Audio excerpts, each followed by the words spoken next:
Hi guys, welcome back to Speak Well Institute. This is day 14 and today we will learn 5 phrasal verbs starting with the letter M. So let's get this started. Number 1, makeup.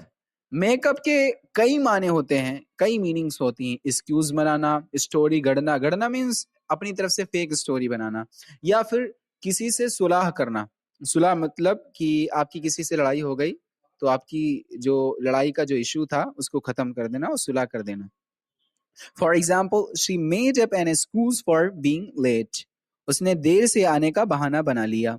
आप daily life में भी बोल सकते हो they made up after the fight. Made up मतलब वो दोबारा मिल गए और दोस्ती फिर से बहाल हो गई. मतलब उन्होंने लड़ाई के बाद सुलह कर ली.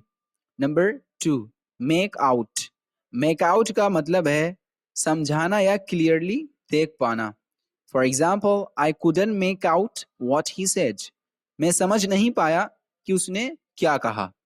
सो जब कोई आपको किसी की बात या राइटिंग जो उसने लिखी है, कुछ नोट्स उसके आपको समझ में नहीं है, क्लियर ना लगे, now you can say I can't make it out. Number 3, make for.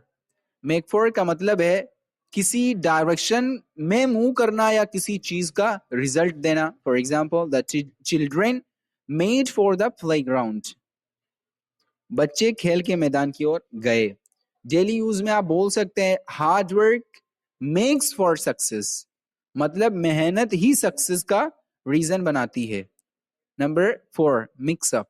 Mix up का मतलब है चीजों को कंफ्यूज कर देना या गड़बड़ कर देना. For example, she mixed up the files on the table. उसने मेज पर फाइलों को गड़बड़ कर दिया.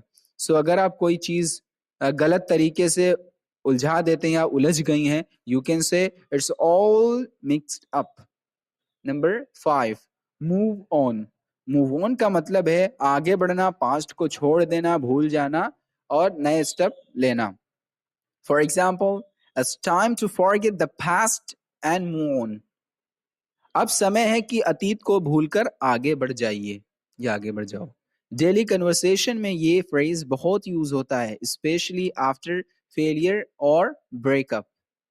सो गाइज, आज हमने कवर किए डे 14 के 5 phrasal verbs: makeup, make out, make for, mix up and move on. इनको, जैसा मैं रोज कहता हूँ, इनको डेली कन्वर्सेशन में यूज करिए, नई सेंटेंसेस बनाइए, धीरे धीरे आप फ्लुएंट हो जाएंगे.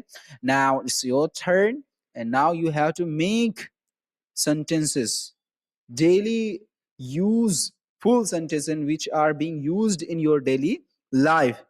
Make by yourself and send and text and drop your comment.